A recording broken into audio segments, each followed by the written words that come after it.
The train had been I moving can't for keep 4 up. days, though Christina Lost, Weber stop had now. lost Help count me. somewhere between I'm the trying! 3rd Grab and my 5th hat! minute. Time became Help meaningless me, and please, darkness, this one. broken only by the You thin can't lines of take me, light that Mom. slipped through gaps in the wooden walls of the boxcar. Name?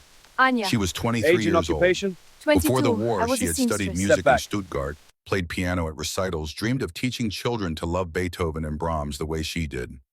The war had transformed her into something else entirely, a radio operator in the Wehrmacht's communications division, a small cog in a machine she had stopped understanding long before its collapse. Now she was a prisoner, one of 912 German women being transported across the Atlantic to an unknown destination in America.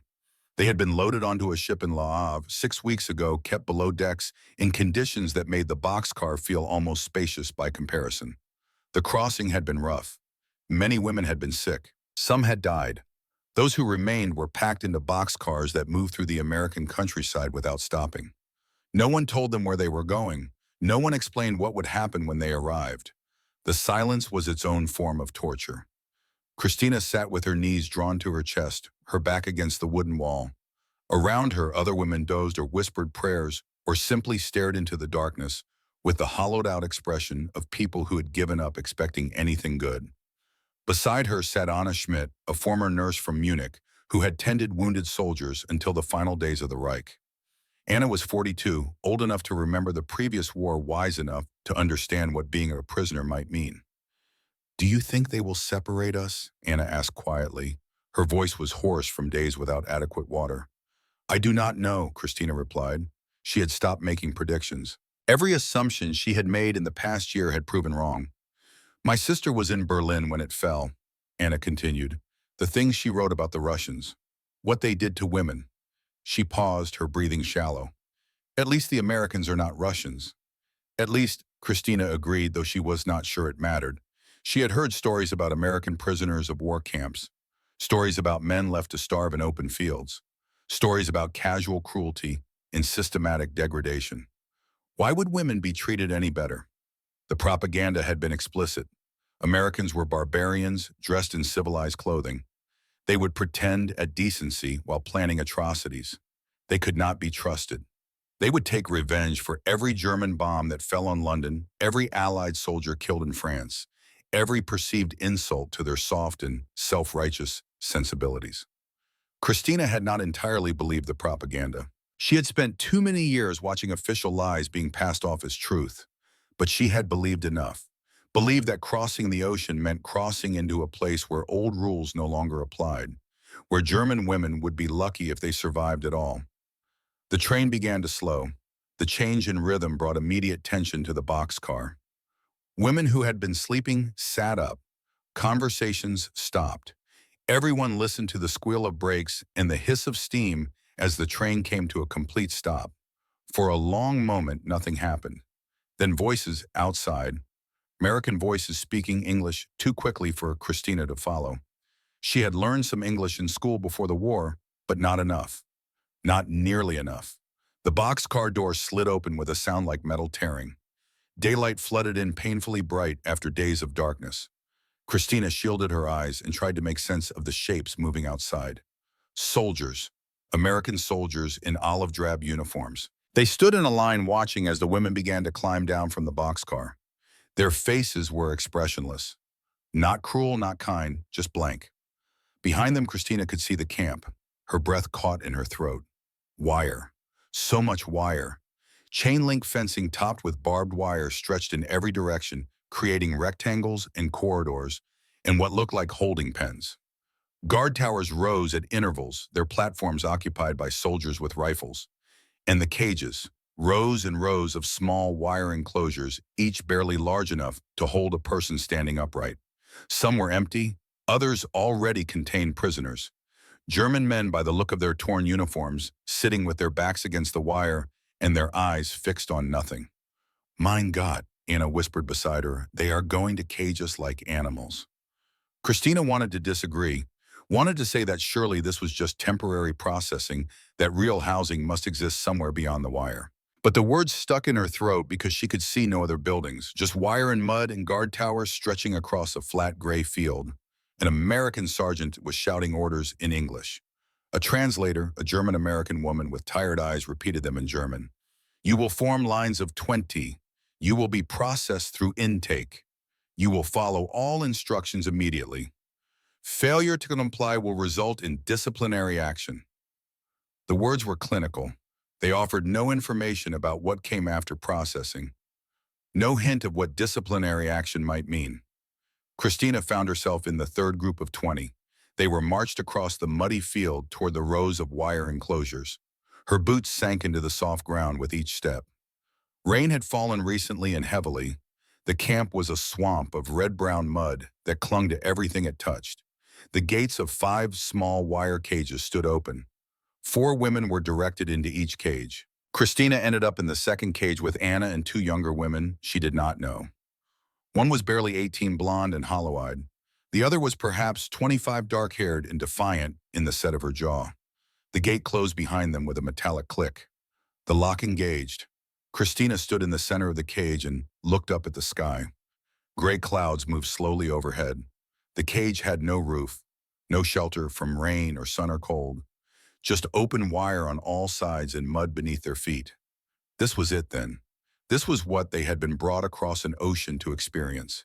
Standing in wire boxes, exposed to the elements, waiting for whatever came next. The blonde girl began to cry.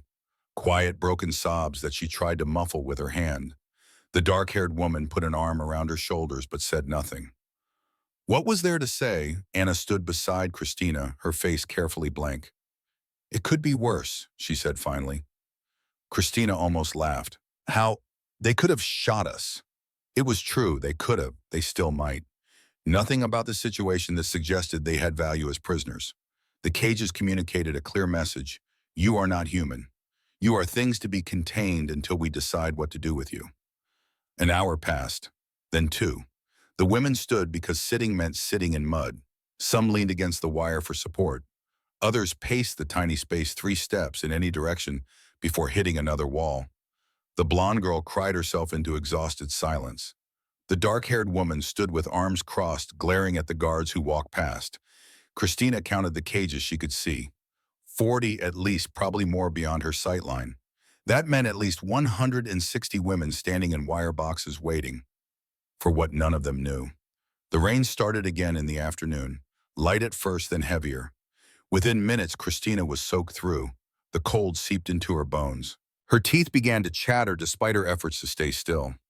Around her, the other women hunched against the rain, trying to find shelter where none existed.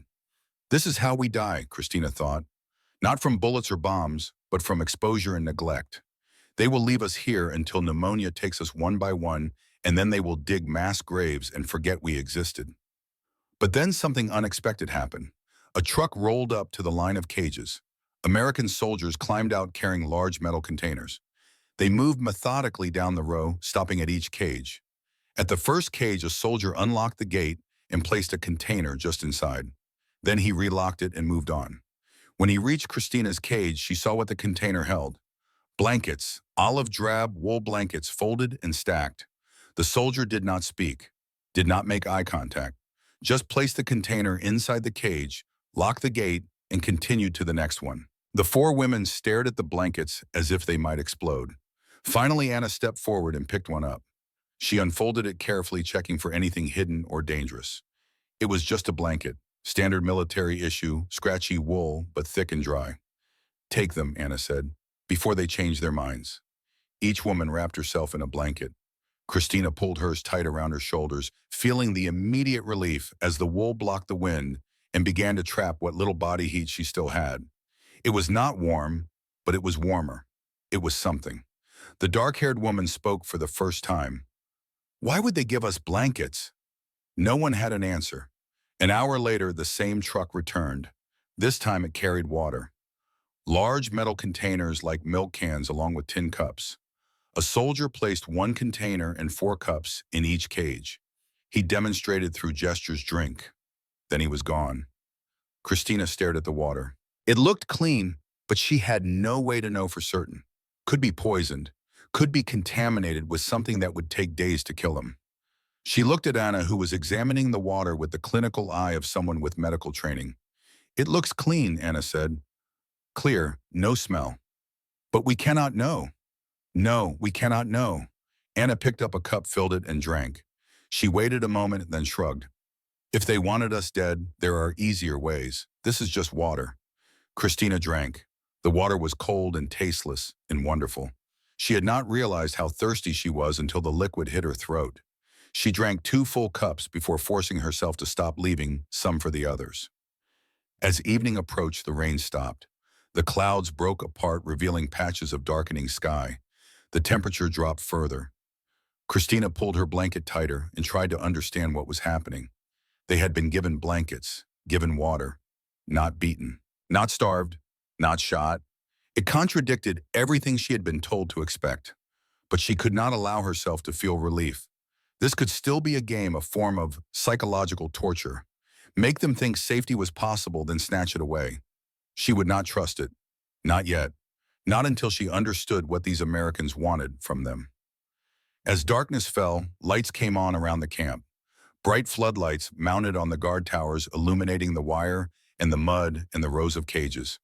Christina realized they would be visible all night, exposed, watched. No privacy, no darkness to hide in. The other women settled into exhausted silence. The blonde girl curled up in the corner, wrapped in her blanket, shivering despite the wool. The dark-haired woman sat with her back against the wire, eyes fixed on the guards. Anna stood beside Christina, both of them looking out at the camp. "What do you think comes next?" Anna asked quietly. "I do not know, but I think we will find out tomorrow." "Are you afraid?" Christina considered the question. Fear had become so constant over the past months that it was like background noise, always present, barely noticed. But this was a different kind of fear. Not fear of bombs or bullets, but fear of the unknown. Fear that whatever came next might be worse than anything she could imagine. "Yes," she said simply, "I am very afraid." They stood together in the wire cage, 2 women among hundreds, waiting for morning and whatever revelation it would bring. Around them, the camp settled into night. Guards changed shifts. Dogs barked in the distance. The floodlights hummed their electric song. And Christina thought about Stuttgart, about the piano she would never play again, about the life she had lost and could never reclaim. She thought about all the choices that had led her here to this moment, standing in a cage in the rain, in a country that had every reason to hate her. She did not pray. She had stopped praying months ago when it became clear that God was not listening or did not care. Instead, she made herself a promise. Whatever happened tomorrow, whatever they did to her, she would try to maintain some shred of dignity. She would not beg, would not break, would not give them the satisfaction of seeing her crumble. It was a small thing, this promise, but it was all she had left to hold on to. So she held it carefully, like a candle flame in the wind, and waited for dawn. The morning came too soon and too slowly at the same time. Christina had not slept, just dozed in brief intervals, broken by shivers and the constant ache of standing in one place too long. When the sky began to lighten, she felt relief despite her exhaustion. At least morning meant activity. Movement. Anything was better than standing in the cage waiting. A bell rang somewhere in the camp, a harsh metallic sound that cut through the cold morning air. Within minutes, the camp came alive with activity. Guards emerged from buildings Christina had not noticed in the darkness. Trucks started their engines. Soldiers moved with purpose and discipline. Then the gates began to open. Not all at once. Systematically. Starting from one end of the row and moving down. As each gate opened, the women inside were called out and formed into lines. 4 women per cage, 5 cages per line. 20 women standing in the mud waiting. When Christina's gate opened, she stepped out with a strange feeling of vertigo.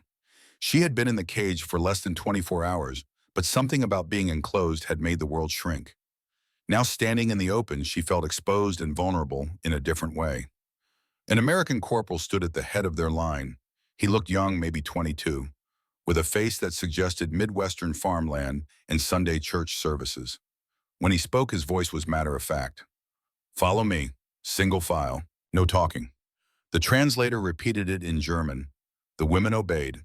They were marched across the camp to a cluster of long, low buildings. The structures were simple but substantial. Wooden walls, real roofs, windows with glass. After the wire cages, they looked like palaces. The first building was a processing station. Inside, American soldiers sat behind desks with typewriters and forms. One by one, the women were called forward to provide information. Name, age, hometown, military service record. The questions were standard.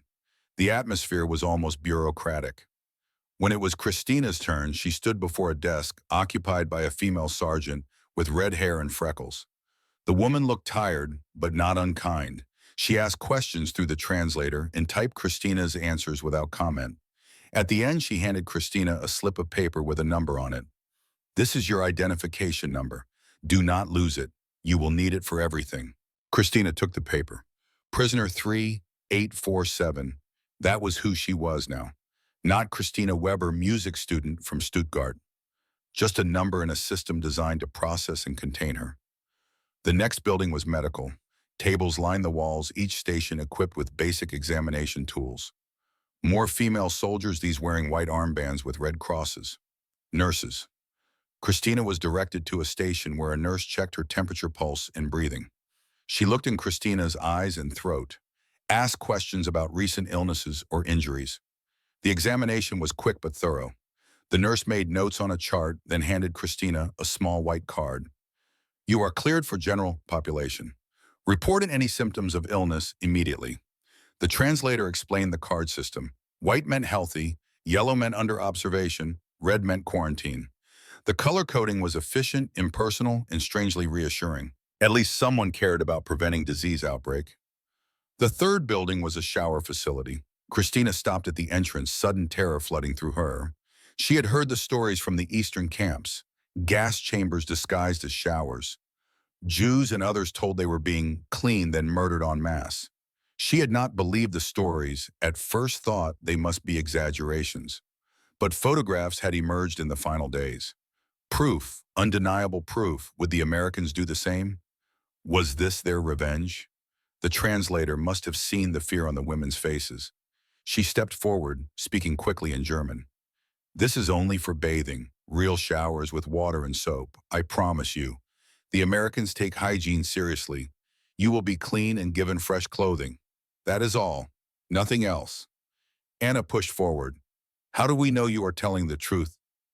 Because I went through this process myself 3 months ago. I was a prisoner like you. Now I work as a translator. Look at me. I am alive. I am well. The showers are just showers. The words were not entirely comforting, but they were better than nothing. The women filed inside. The shower room was tiled and institutional. Shower heads lined the walls, each with separate controls. Hooks held towels and bars of soap. It looked exactly like a shower facility, not like a death chamber. The nurse in charge demonstrated how the taps worked. Hot and cold water, adjustable. Then she left, closing the door behind her and giving the women privacy. Privacy. After weeks of surveillance and exposure, the concept felt almost alien. Christina undressed slowly. Her clothes were filthy stiff with dried sweat and mud. She peeled them off and stood under the shower head. Her hand trembled as she turned the tap. Water came out. Just water. Hot water that steamed in the cold air. Not gas, not poison, just clean hot water. She stood under the spray and let it run over her. The heat soaked into her muscles. The dirt and grime of weeks began to wash away.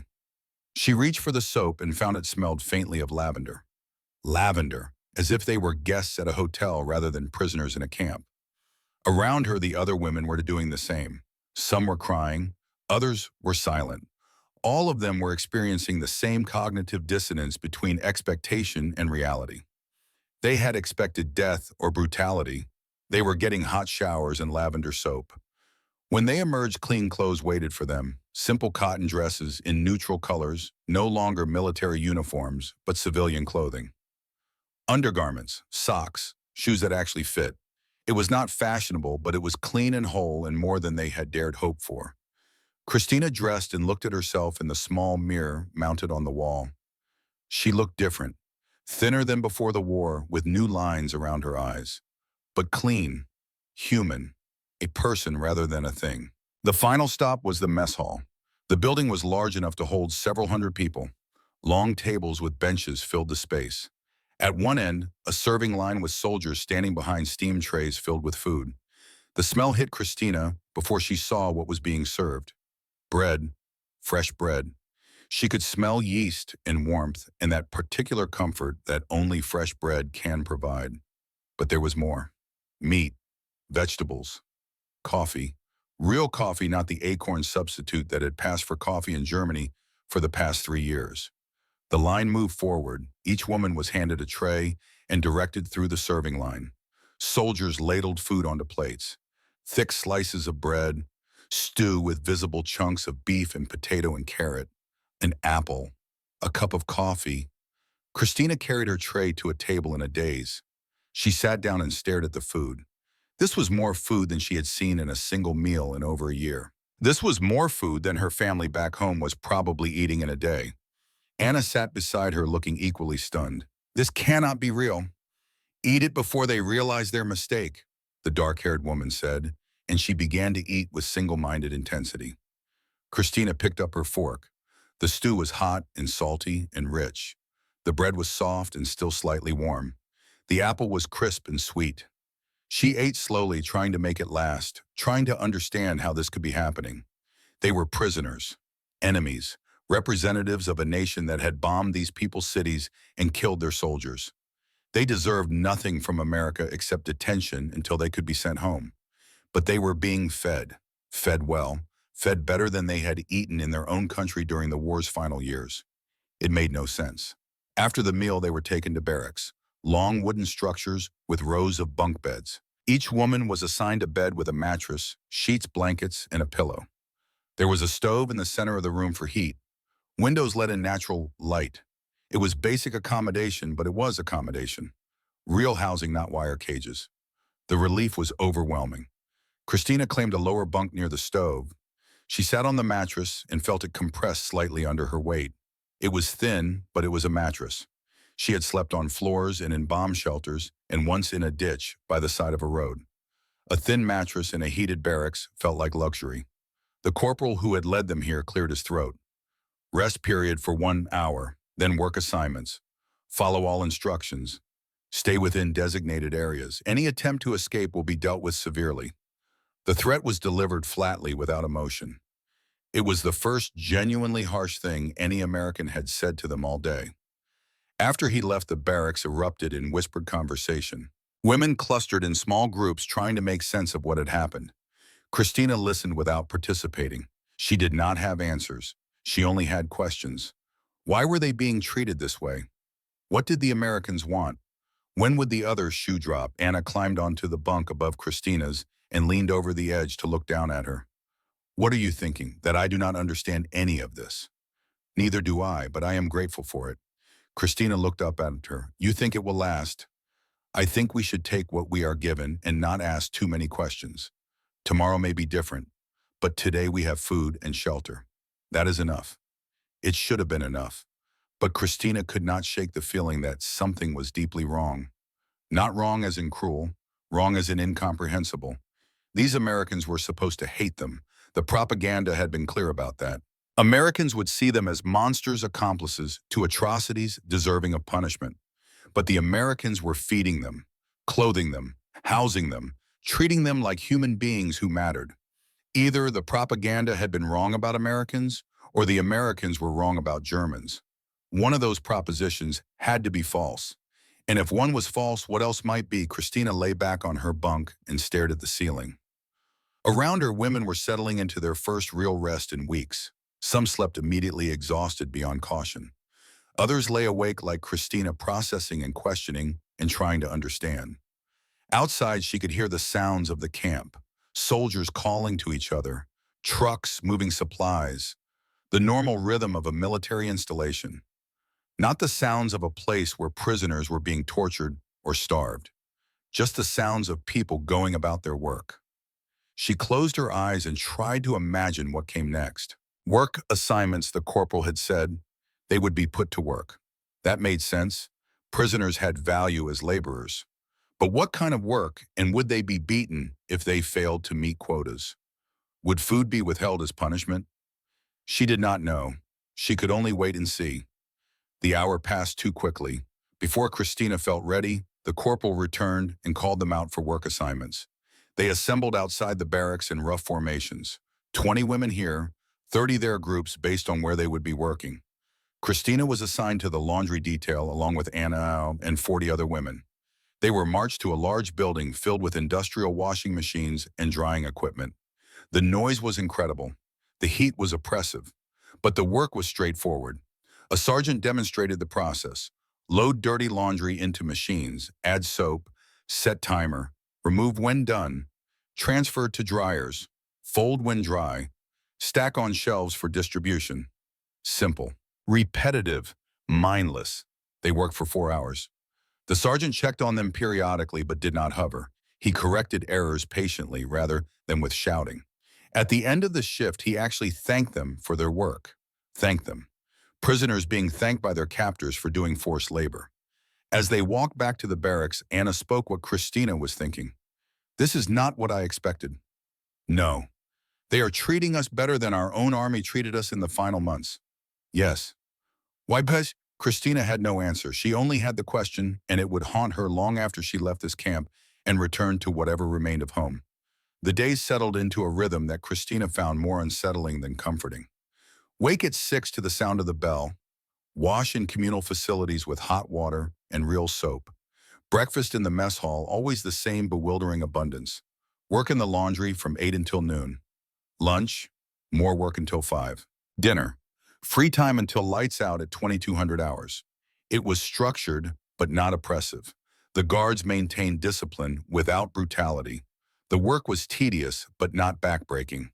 The food remained impossible to reconcile with everything Christina had been taught about American treatment of prisoners. 3 weeks into her captivity, Christina had gained weight.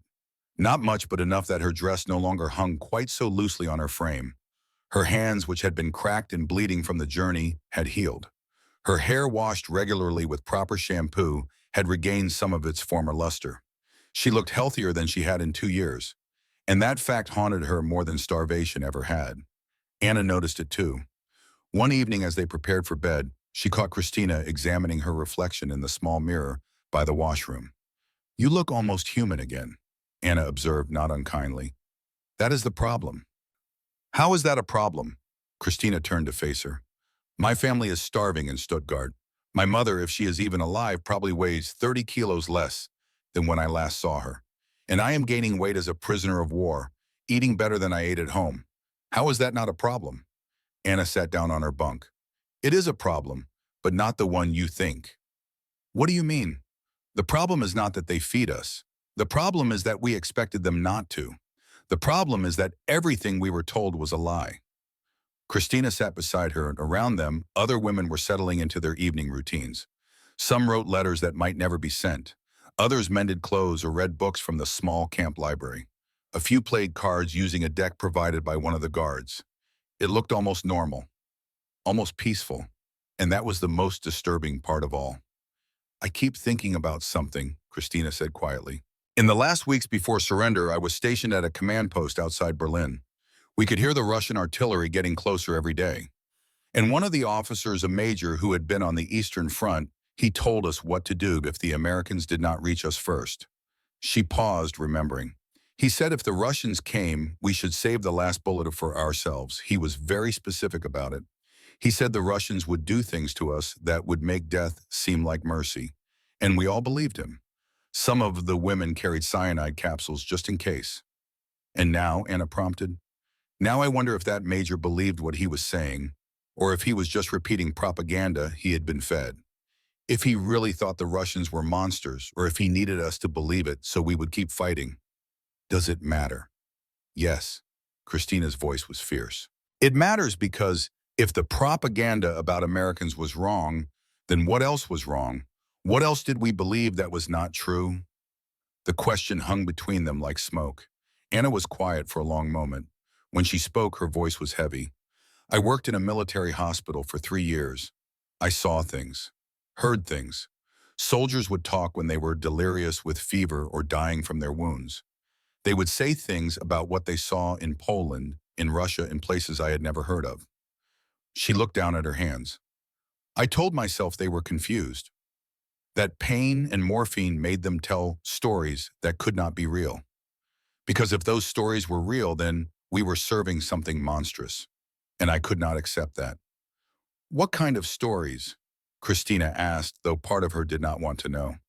About camps, about trains full of people who never came back, about things done to civilians that had no military purpose, about orders that came from the very top to do things that violated every rule of war.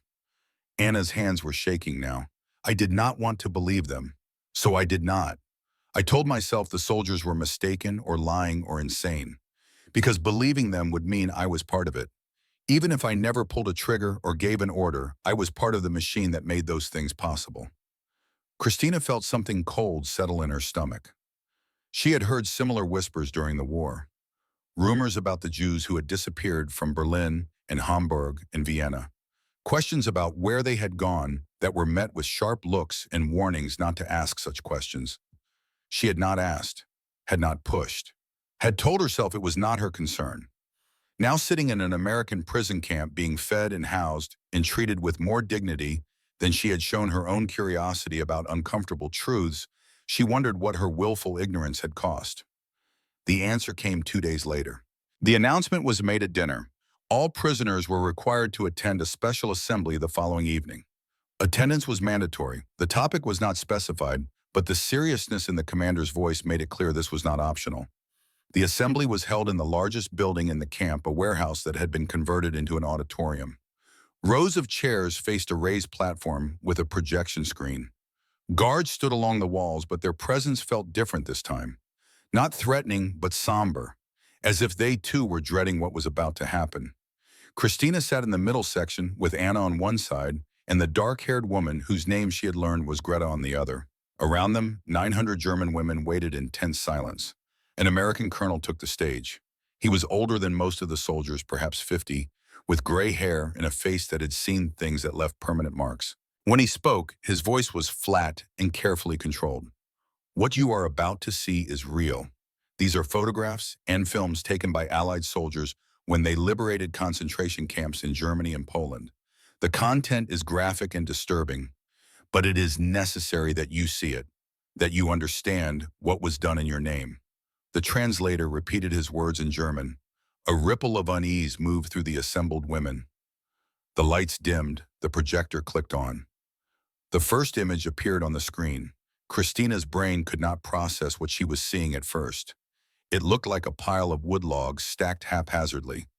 But then the details resolved and she understood. Bodies, human bodies, skeletal and naked, stacked like cordwood in an open pit. Dozens of them, maybe hundreds. She could not count because her eyes refused to focus properly. The next image showed a gate. The words Arbeit macht frei were wrought in iron above it. Work sets you free, Jew. Beyond the gate, barracks stretched into the distance, and in the foreground, more bodies. The slides continued, each one worse than the last. Gas chambers disguised as shower rooms. Ovens built to burn human remains. Mountains of shoes and eyeglasses and human hair. Survivors who looked more dead than alive, their eyes hollow, their bodies reduced to bone wrapped in translucent skin. Children. There were children among the dead. Christina heard someone behind her begin to vomit. Someone else was crying. Greta sat rigid beside her jaw clenched so tight Christina could hear her teeth grinding. The images kept coming. Camp after camp. Dachau, Buchenwald, Bergen-Belsen, Auschwitz. The names meant nothing to Christina, but the evidence was undeniable. This had happened. This had been real, and it had been done by Germans, by her people, by the government she had served. The film portion began.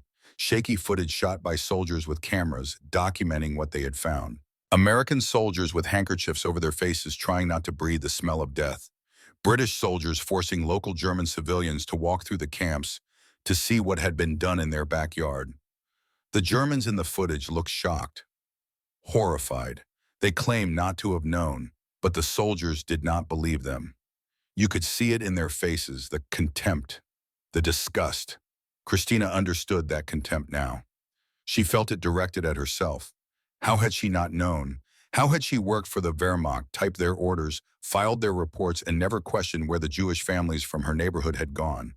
Never wondered why the trains that left full came back empty. She had not wanted to know. That was the truth. She had chosen ignorance because knowing would have required doing something, and doing something in Nazi Germany meant dying. But that excuse felt hollow to me, watching footage of children who had been starved and worked to death, who had been murdered for the crime of being born to the wrong parents. The presentation lasted 90 minutes. When it ended, the lights came up on a room full of women in various states of shock and denial. Some were weeping openly, others sat frozen faces blank. A few were angry, insisting the images were fakes, propaganda designed to make Germans accept their defeat. The colonel stood again. His voice was harder now. Some of you will say these are lies, that they are fabrications created to justify the war against Germany. I understand that impulse. It is easier to believe in a conspiracy than to accept that your country committed these atrocities. He paused, letting the words sink in. But they are not lies. Every camp has been documented. Every victim who survived has testified. The physical evidence is overwhelming. And most importantly, many of the perpetrators have confessed. They kept meticulous records. They were proud of their work. He looked out at the assembled women, and Christina felt his gaze pass over her like a physical thing. You were part of the system that made this possible. You may not have operated the gas chambers or fired the bullets, but you typed the orders, you processed the paperwork, you kept the machine running, and now you must live with that knowledge. The assembly was dismissed. Women filed out in silence, moving like ghosts. No one spoke. What was there to say? Christina walked back to the barracks in a daze. She felt Anna beside her but could not look at her, could not look at anyone. If she met their eyes, she would see her own guilt reflected back. That night, the barracks were not peaceful. Women gathered in small groups, arguing in fierce whispers. Some maintained the images were fake propaganda lies designed to break German morale. They pointed to inconsistencies, claimed the footage had been staged, insisted they would have known if such things were happening. Others were silent, processing, trying to integrate this new information into their understanding of the world. Still others were openly distraught, weeping or praying, or simply sitting and staring at nothing. Christina lay in her bunk and tried to remember. Had there been signs, clues she had ignored or dismissed? She remembered a Jewish family that had lived 3 doors down from her apartment in Stuttgart, the Mandelbaums. They had disappeared one night in 1942. Their apartment was sealed. No explanation was given. Christina had assumed they had been relocated to a ghetto somewhere in the east. Relocated. What a pleasant word for what had really happened. She remembered a conversation she had overheard at the command post. 2 officers discussing train schedules. One had complained about the difficulty of coordinating passenger trains with military transports. The other had laughed and said the passengers in question would not complain about delays. At the time, Christina had not questioned it. Now she understood what those trains had carried, who those silent passengers had been. She remembered asking once, just once, where the Jews were being sent. Her supervisor had looked at her with cold eyes and said, "That is not your concern. Do your work and do not ask questions that could be misinterpreted." The warning had been clear. Asking questions was dangerous, so she had stopped asking. But not asking did not mean not knowing. It just meant choosing not to know. And that choice, she now understood, had made her complicit. The days following the presentation were different. The atmosphere in the camp had shifted. Some women became withdrawn, barely speaking, going through their work routines like automatons. Others became angry, directing their rage at the Americans for forcing them to see, or at their fellow prisoners for believing what they had been shown. A few women attempted suicide. They were stopped, treated, and placed under watch. The Americans seemed to have anticipated this. Medical staff were increased. Psychiatric evaluations were offered, though few women accepted them. Christina continued her work in the laundry, but her mind was elsewhere. She moved through her days mechanically, trying to process the impossible weight of collective guilt. One afternoon, as she folded sheets with Anna, the older woman finally broke the silence that had stood between them since the presentation. "I believe it," Anna said quietly. "All of it. I believe it happened." Christina nodded. She believed it too. "The question is what we do with that belief," Anna continued. "Do we drown in guilt? Do we deny it and go mad? Do we accept it and try to move forward?" "I do not know if moving forward is possible," Christina admitted. "It has to be, because the alternative is dying and we have seen enough death." That evening, Christina noticed something in the mess hall. The American soldiers who served the food were treating the German women differently, not with cruelty, but with a careful distance that had not been there before. She understood. They had seen the same footage. They knew what had been done, and they were struggling to reconcile their humane treatment of these prisoners with the knowledge of what those prisoners' countrymen had done to innocent civilians. One soldier, a young private with red hair, met Christina's eyes as he ladled stew onto her plate. She saw something in his gaze, not hatred but sadness, deep, profound sadness. She wanted to apologize. To say she had not known, had not understood, would have stopped it if she could. But the words stuck in her throat because they were not entirely true. She could have known. She could have looked harder, asked more questions, refused to accept convenient lies. She had chosen not to, and that choice had consequences that would echo for generations. As winter approached, the camp administration introduced new programs, classes in English, vocational training, and most controversially, what they called re-education seminars. These were different from the initial presentation. Smaller groups, more discussion-focused. American teachers, some of them German Jews who had escaped before the war, led conversations about democracy, human rights, and the responsibilities of citizens in a free society. Christina attended because attendance was mandatory, but she went with resistance in her heart. She did not need Americans to tell her how to think. She had been educated, had studied philosophy and history, knew right from wrong. Or so she thought. The teacher assigned to her group was a woman named Ruth Goldstein. She was perhaps 60, small and round, with gray hair and eyes that had seen too much. She spoke German with a Berlin accent. "I was born in Germany," Ruth said on the first day. "I grew up in Berlin. I considered myself German before I was anything else. I served in the Red Cross during the First War. I taught school in the 1920s. I thought I knew my country." She paused, looking at each woman in the group. "In 1938, my husband and I were given 12 hours to leave Germany. We were Jews, you see. We were no longer welcome in the country where we were born, where our parents were born, where we had lived our entire lives. We got out. Many of our family and friends did not." Her voice was steady, but her hands trembled slightly. "So when you sit here and wonder how this happened, how your country could do such things, I want you to understand something. It happened because ordinary people like you looked the other way, because asking questions was uncomfortable, because obeying orders was easier than resisting." The room was silent. Ruth let the silence hang for a moment, then continued. "I am not here to make you feel guilty, though guilt is appropriate. I am here to help you understand how a civilized nation became capable of systematic murder. Because if you understand that perhaps it can be prevented from happening again, in Germany or anywhere else." The sessions were difficult. Ruth did not pull punches. She forced them to examine their own complicity, their own willful blindness. She made them read testimonies from survivors. She showed them the bureaucratic machinery that had made the Holocaust possible, the forms and orders and regulations that had transformed mass murder into an administrative process. And slowly, painfully, Christina began to understand. Evil had not arrived in Germany as a monster. It had arrived in the form of laws and policies that seemed reasonable to people who were frightened and desperate. It had arrived as nationalism and pride and the promise of making Germany great again. It had arrived as scapegoating and othering and the gradual normalization of discrimination. And ordinary people had enabled it, not because they were monsters themselves, but because they were afraid and obedient and convinced that surely someone in authority knew what they were doing. Christina had been one of those ordinary people. In December, a letter arrived from Germany. It had been routed through the Red Cross and had taken weeks to reach the camp.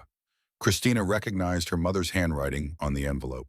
She held it for a long time before opening it, afraid of what it might contain.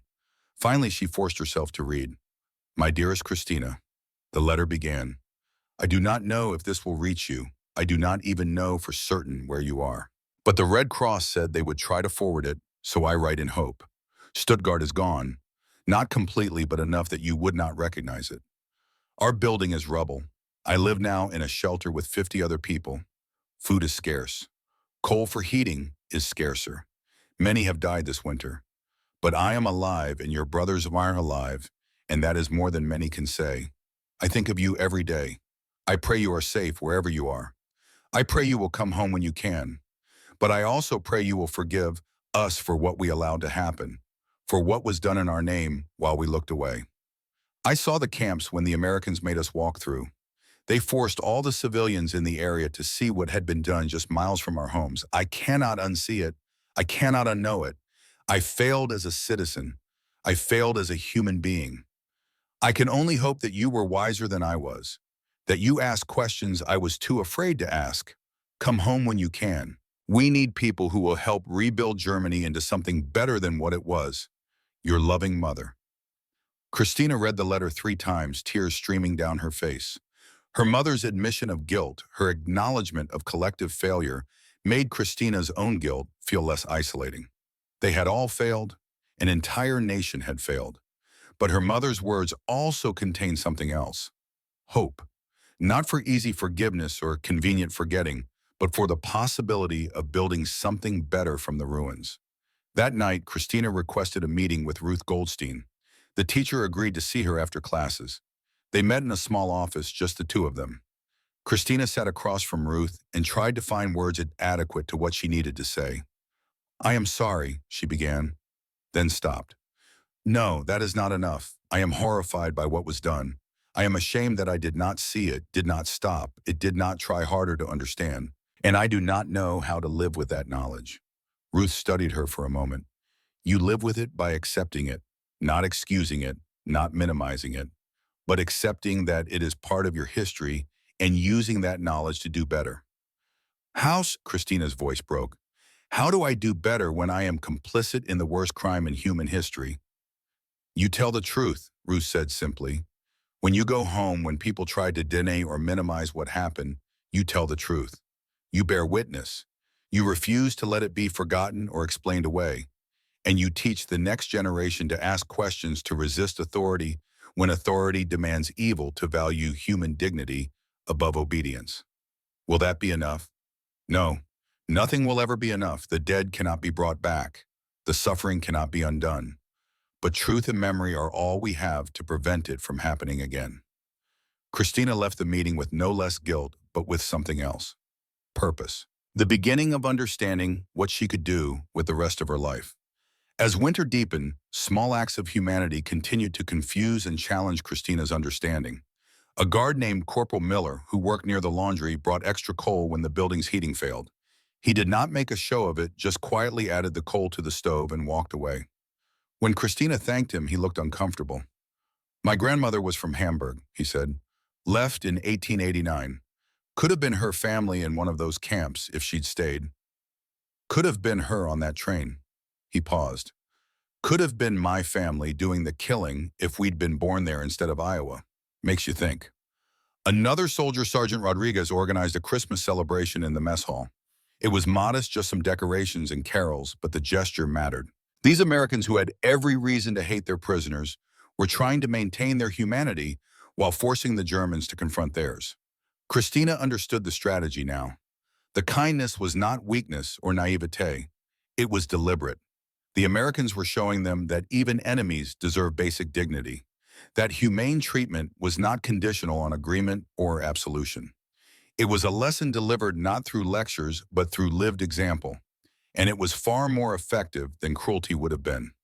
The announcement came in March of 1946. Repatriation would begin within weeks.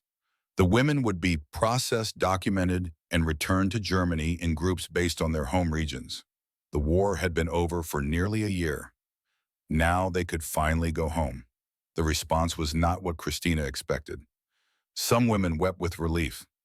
Others fell silent, faces pale with apprehension. Going home meant facing what remained, facing family members who might blame them, facing a nation in ruins. For Christina, it meant returning to Stuttgart and whatever remained of the city she had left 3 years ago. It meant seeing her mother and brothers again if they had survived the winter. It meant living in a place where everyone carried the weight of collective guilt, but few wanted to discuss it. The weeks before departure were strange. The routine continued, but everything felt temporary now. The work still needed to be done, the meals still needed to be eaten, but everyone was mentally preparing for transition. Ruth Goldstein gave a final lecture to Christina's group. Her words were both warning and encouragement. When you return home, you will face a choice. Many Germans will want to deny what happened. They will claim ignorance or insist the evidence was fabricated. They will blame Hitler and the Nazis as if those men acted alone, as if millions of ordinary Germans did not enable and support them. She looked around the room. You have seen the truth. You cannot unsee it. The question is whether you will speak it or whether you will join the chorus of denial. That choice will define not just your own life, but the future of Germany. But who will listen? One woman asked bitterly. Germany is destroyed. People are starving. They do not want to hear about guilt and responsibility. They want food and shelter. They need both, Ruth replied. They need physical reconstruction and moral reckoning. Without both, Germany will not truly recover. Christina thought about her mother's letter, the admission of failure, the request for forgiveness. That kind of honesty was rare, and she suspected it would become rarer as time passed and survival took precedence over reflection. One evening, Corporal Miller approached Christina as she left the laundry. He held out a small package wrapped in brown paper. For the journey, he said. His Midwestern accent made the German words sound foreign. Some food, chocolate, little things that might help. Christina took the package surprised. Thank you, but why? Miller shrugged. My grandmother used to say that kindness given comes back somehow. Maybe not to you directly, but it comes back. I figure Germany needs all the kindness it can get right now.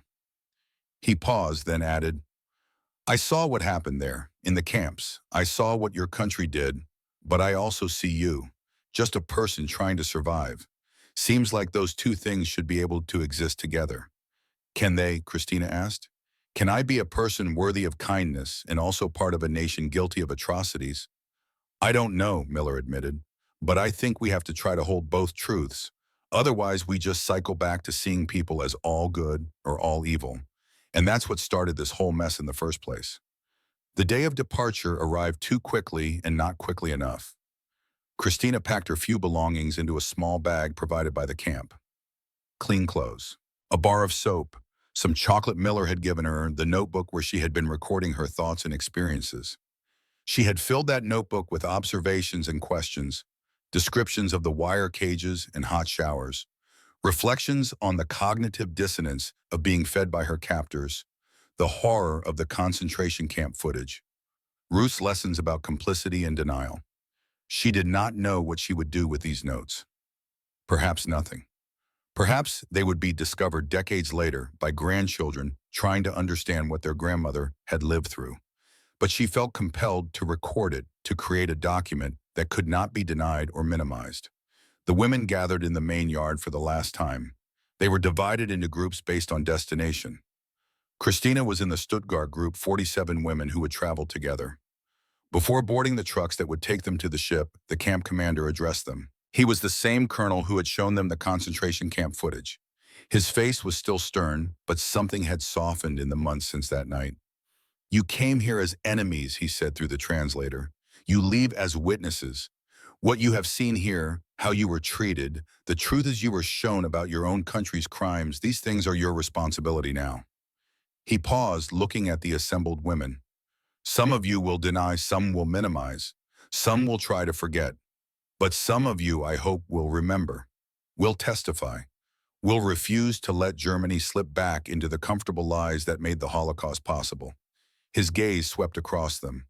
We showed you mercy, not because you earned it, but because that is what civilized nations do. We fed you and housed you and treated you humanely, even after showing you what your country did to millions who deserved the same, but received only death. We did this to prove that humanity is possible, even in the aftermath of inhumanity. Go home, rebuild, but do it with eyes open to truth and commitment to ensuring such horrors never happen again. The trucks rolled through the camp gates. Christina watched the wire fences recede behind them, the guard towers growing smaller in the distance.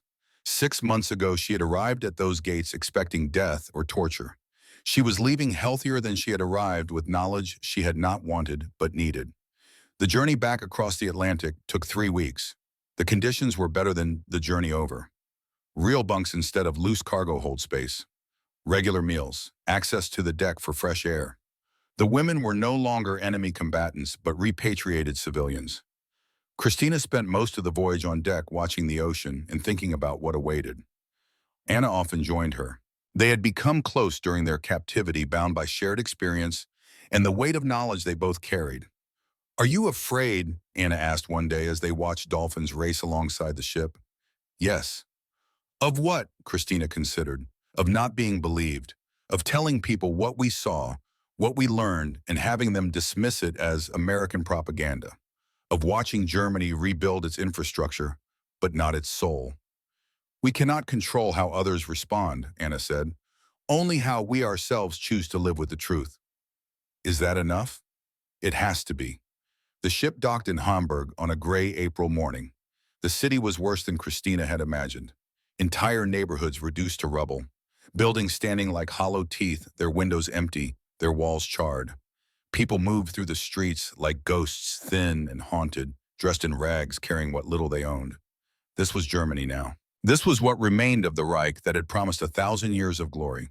The repatriation center was a converted warehouse near the docks. The women were processed through administrative stations that documented their return, provided them with temporary identification papers, and gave them vouchers for the train journey to their home cities. Christina's train to Stuttgart left the next morning. She spent the night in a shelter with 200 other displaced people. The conditions were terrible. No heat despite the cold. Barely enough food. Too many people packed into too small a space. Everyone coughing, everyone exhausted, everyone just trying to survive one more day. She thought about the American camp, the hot showers and full meals and heated barracks. She thought about how she had gained weight as a prisoner while her countrymen starved. The guilt was crushing. The train journey took 16 hours. The locomotive was old and unreliable, breaking down twice. There was no food available. Water came from a single barrel that had to serve hundreds of passengers. People sat on floors and roofs and anywhere they could find space. Christina stared out the window at the passing landscape. Everywhere she looked, destruction. Cities bombed into rubble. Bridges collapsed into rivers. Factories reduced to twisted metal. The countryside fared better, but even there she saw evidence of fighting abandoned tanks and shell craters and makeshift graves marked with crude crosses. This was what war had brought. This was the price of following leaders who had promised glory and delivered ash. Stuttgart station was a ruin. The beautiful architecture Christina remembered from her youth had been replaced by rubble and temporary structures. People camped on the platforms, whole families living in the skeleton of what had been a grand terminal.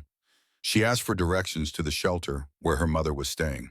The address took her across the city through neighborhoods that no longer existed. She walked for 2 hours navigating by landmarks that were no longer there, asking strangers for guidance. When she finally found the shelter, it was late afternoon. The building was a former school, its windows broken and patched with cardboard, its walls scarred by shrapnel.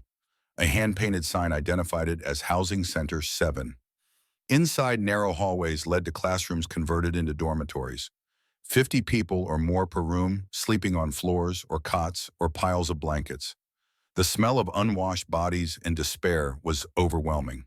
Christina found her mother in the third room she searched. She almost did not recognize her. The woman who had always been plump and comfortable was now skeletal. Her hair had gone completely gray. Her hands trembled with what might have been age or malnutrition or just accumulated trauma. But her eyes were the same. And when they fell on Christina, they filled with tears. Christina. They held each other in the middle of that crowded room full of strangers, both of them crying, neither able to speak. Around them, people looked away, giving them what privacy they could in a place where privacy did not exist. Finally, they pulled apart. Her mother held Christina at arm's length, looking her over. "You are well," she said. It was both statement and question. "I am alive." "More than alive. You look." She trailed off, seeming to search for words. "You look like you have been eating." The accusation hung unspoken. "While we starved, you ate." "The Americans fed us," Christina said. "They fed us very well." Her mother's expression was complicated. Relief and resentment and something else. Shame, perhaps, that she felt resentment toward her own daughter for surviving with dignity. They sat on her mother's cot, and Christina told her story. Not all of it. Not the full weight of everything she had seen and learned. But enough. The wire cages and the hot showers and the impossible meals and the footage of the camps and Ruth's lessons about complicity. Her mother listened without interrupting. When Christina finished, she was quiet for a long time. "I believe you," she said finally. "About the camps, about what was done. The Americans made us see, made us walk through the camp near here. I have not slept properly since." "Did you know?" Christina asked. "Before, did you suspect?" Her mother closed her eyes. "I knew enough. I knew Jews were being taken, knew they were not coming back. I told myself they were being resettled, sent to work camps, kept separate for everyone's safety. I believed the lies because believing them was easier than facing the truth." She opened her eyes and looked at Christina. "Your father knew more. He never said directly, but sometimes at night he would have nightmares. He would wake up saying things about trains and selections and smoke. I think he saw things, heard things through his work. And he never spoke of it because speaking would mean acknowledging. And acknowledging would mean resisting. And resisting would mean dying. Where is he now? Dead, killed in an air raid in 1943. Perhaps it was mercy. He does not have to live with knowing what we were part of." They sat in silence, two women trying to process guilt that was both individual and collective. Over the following weeks, Christina tried to settle into what passed for normal life in post-war Germany. She registered with the authorities, obtained proper papers, sought work. Jobs were scarce, but her language skills proved valuable. She was hired to translate for the American occupation forces. The work brought her into contact with both Americans and Germans, navigating the complicated aftermath of defeat. She translated orders and complaints and requests. She helped German civilians understand American regulations and helped Americans understand German circumstances. And she heard the lies beginning to take hold. "We did not know," Germans said again and again. "We had no idea what was happening in the camps. If we had known, we would have stopped it." Christina wanted to scream at them. "You did know. You chose not to know. There is a difference," but she held her tongue because her job required neutrality. She translated the lies and watched them become accepted truth. One day she was assigned to translate for a denazification hearing. A former party member was being questioned about his activities during the war. The man was perhaps 50, well-dressed despite the general poverty, comfortable in a way that suggested he had done well under the Reich. "I joined the party for business reasons," he claimed. "Everyone did. It was necessary to keep your job, to protect your family. I never believed in the ideology." "What did you know about the concentration camps?" the American investigator asked. "Nothing. I knew nothing. Those were secrets known only to the highest levels. Ordinary party members had no knowledge of such things." It was a lie. Christina knew it was a lie. This man had held a position that would have given him access to information. He had chosen not to look, not to ask, not to understand. And now he was rewriting history, turning himself from participant into victim. She translated his words faithfully.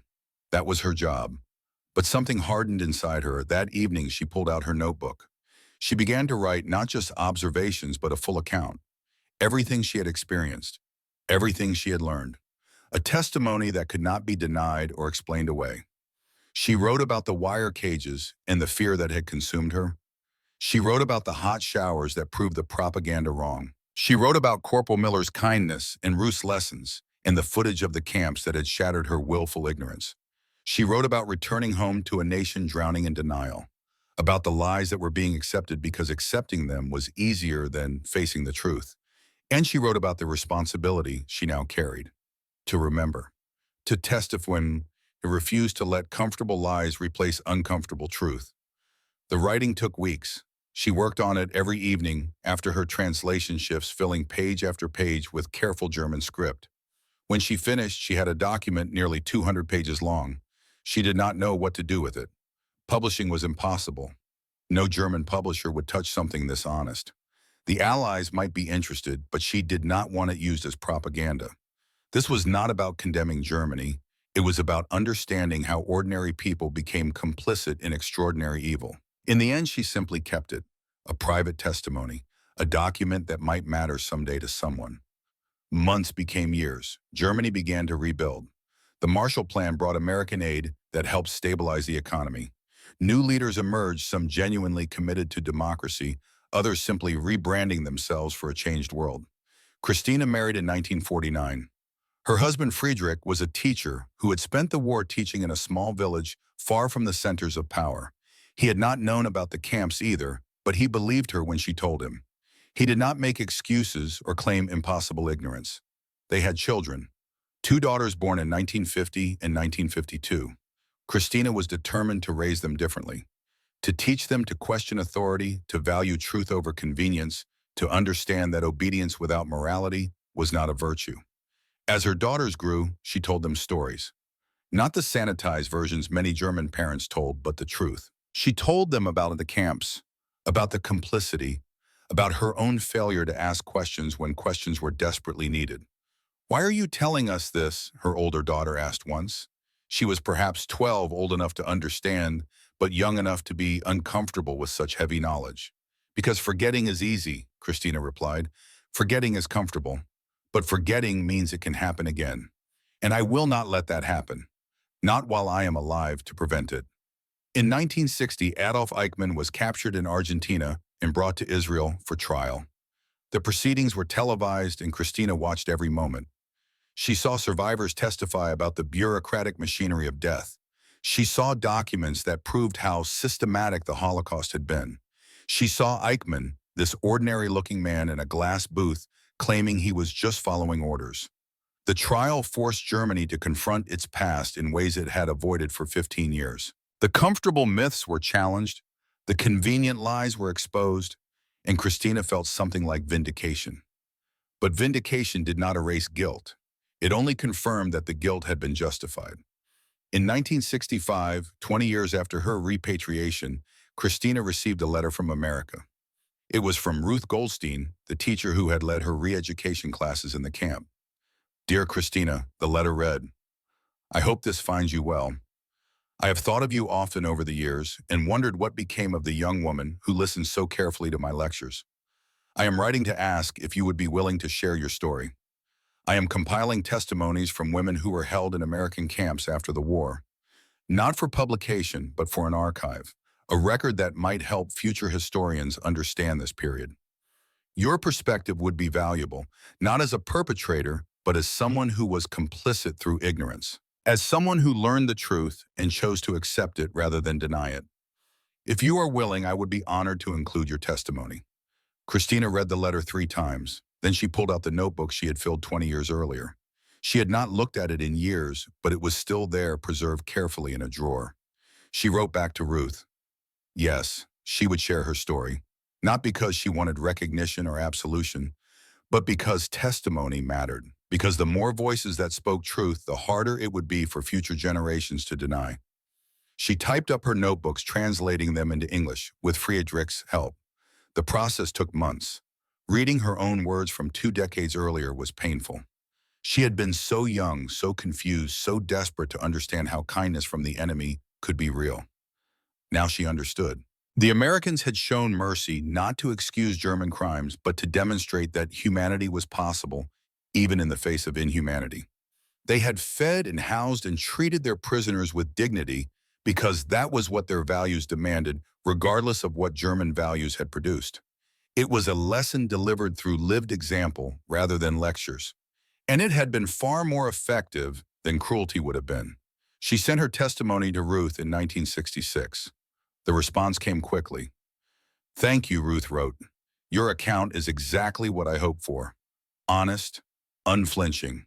A record of transformation that might help others understand how propaganda works and how truth can shatter it. You should know that you were not alone in your experience. Many women held in American camps went through similar journeys. The cognitive dissonance of being treated well by the enemy, the shock of learning the truth about German crimes, the struggle to integrate that knowledge and carry it forward. Your testimony will be preserved alongside theirs, a record for future historians, a warning and a lesson." Christina felt something release in her chest. Her story would matter, not to change the past, which was impossible, but to inform the future, which was all she could hope for. In 1975, 30 years after her repatriation, Christina's mother died. She was 83, having survived the war and its aftermath through stubbornness and determination. In her final weeks, she spoke often about guilt and forgiveness. "Do you think God forgives us?" she asked Christina one evening. I do not know, Christina admitted. I think perhaps forgiveness is not the point. Understanding is the point. Making sure it never happens again is the point. I failed so many people, her mother whispered, by looking away, by choosing comfort over truth. We all failed, Christina said. A whole nation failed. But some of us have spent the rest of our lives trying to do better. That has to count for something. Her mother closed her eyes. I hope so. I hope it counts for something. She died that night peacefully in her sleep. At the funeral, Christina looked at the gathered family, her daughters now grown with children of their own. Friedrich gray-haired but still steady, her brothers and their families, all of them living in a Germany that had been rebuilt on the ruins of the Reich. The new Germany was not perfect. Anti-Semitism still existed. Neo-Nazi groups still emerged periodically. But it was also a nation that had learned, however imperfectly, to confront its past. Schools taught about the Holocaust. Memorials stood in former concentration camps. Laws prohibited denial. It was not enough. It could never be enough. But it was something. Christina lived to be 87, dying in 1998. By then, Germany had reunified after decades of division. The Berlin Wall had fallen. A new generation had been born that knew the war only through history books and testimonies. Her daughters donated her writings to the German Historical Museum. The notebooks from the camp, the expanded testimonies she had sent to Ruth, the letters and reflections she had accumulated over 5 decades. All of it became part of the permanent record. The curator who processed the donation read through the materials with tears streaming down her face. This is extraordinary, she said to Christina's oldest daughter. This level of honesty is rare. Most testimonies from that generation are defensive. Your mother faced her complicity directly. She believed truth was more important than comfort, her daughter replied. She taught us that. She lived it. The materials were cataloged and made available to researchers. Historians studying the post-war period found Christina's testimony valuable for its unique perspective. Not the viewpoint of a perpetrator or a victim, but of someone in between. Someone who had served the system without fully understanding it, who had learned the truth through her captors, who had spent the rest of her life wrestling with guilt and responsibility. One researcher, a young doctoral student named Sarah Klein, built her entire dissertation around testimonies like Christina's. Her thesis examined how American treatment of German prisoners after the war had influenced the development of post-war German democracy. The Americans could have been brutal, Sarah wrote in her introduction. They had every justification for cruelty, but instead they chose to model the values they claimed to represent. They showed mercy, provided sustenance, and forced confrontation with truth. That combination helped create a generation of Germans who would rebuild their country on different foundations. She quoted extensively from Christina's notebooks. The description of standing in wire cages expecting death, the shock of hot showers and full meals, the horror of seeing concentration camp footage, the slow transformation from denial to acceptance to active testimony. Christina Weber's journey, Sarah concluded, represents the journey Germany needed to take collectively. From complicity through ignorance to acknowledgement of guilt to active commitment to ensuring such horrors never recur. Her testimony is both individual and universal, both a personal reckoning and a national one. The dissertation was published as a book in 2005. It won awards and was adopted as a text in university courses on post-war Germany. Christina's words, written in a notebook during her first weeks as a prisoner and expanded over 5 decades of life, reached an audience she never could have imagined. Her great-granddaughter Emma was 16 when she first read her great-grandmother's testimony as part of a school assignment. She came to her grandmother's house afterward, the book in her hands, eyes red from crying. Did she really believe all that? Emma asked. About Americans being monsters, about deserving to be in cages. Christina's daughter, now 70 herself, nodded. She believed what she had been taught, what everyone had been taught. The propaganda was very effective. But then she learned the truth. Yes, and she never stopped telling it, even when it was uncomfortable, even when people did not want to hear it. Emma was quiet for a moment. Then, I want to be like her. I want to tell the truth even when it is hard. Then you honor her memory. The wire cages that had terrified Christina Weber in October 1945 had been symbols of her lowest moment. Standing in mud and rain expecting death, she had been stripped of everything: her country, her identity, her understanding of the world. But those cages had also been the beginning of transformation. Because on the other side of those gates had been Americans who chose mercy over vengeance, who fed their enemies and showed them the truth and modeled a different way of being human. That mercy had been more transformative than any cruelty could have been. It had shattered Christina's propaganda-fed understanding of the enemy. It had forced her to confront uncomfortable truths about her own complicity. It had given her both the knowledge and the responsibility to spend the rest of her life bearing witness. The wire and the bread, the cage and the kindness, the horror and the hope. That was the legacy she left. That was the truth she testified to for 5 decades. That humanity was possible even in the aftermath of inhumanity. That mercy could change hearts in ways vengeance never could. That facing truth was painful but necessary. That ordinary people could enable extraordinary evil through willful ignorance, but could also choose differently if given the chance. The camps were gone now, torn down decades ago. But the lesson remained, written in testimonies like Christina's, preserved in archives, taught in schools, passed down through generations. Cruelty hardens. But mercy, as Christina learned standing in a wire cage in the rain, mercy changes you forever.